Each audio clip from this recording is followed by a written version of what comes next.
کیا آپ نے کبھی کوئی ایسا بچہ دیکھا ہے جس کے صرف 2 باپ ہوں جبکہ ماں ایک بھی نہ ہو؟ اور کیا مرد بھی حاملہ ہو سکتے ہیں؟ امریکہ میں جنس تبدیل کروا کر مرد بننے والے شخص نے خود اپنے بچے کو جنم دینے کے بعد ایک نئی بحث چھیڑ دی ہے۔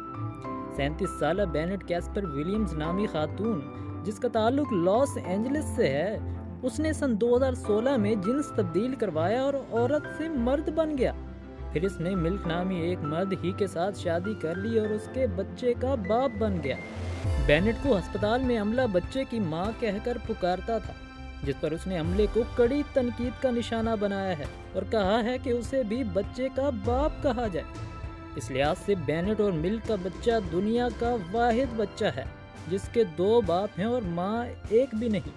بینٹ کا کہنا ہے کہ حمل کو صرف خواتین کے ساتھ منسلک کرنا غلط ہے، مرد بھی حاملہ ہو سکتے اور میں اس کی ایک مثال ہوں۔ بینٹ کی اس بات پر انٹرنیٹ پر ایک بحث چھڑی ہوئی ہے کہ آیا مرد بھی حاملہ ہو سکتے ہیں، اور آیا بینٹ کو بچے کی ماں کہنا درست ہوگا یا وہ بچے کا باپ ہی کہلائے گا۔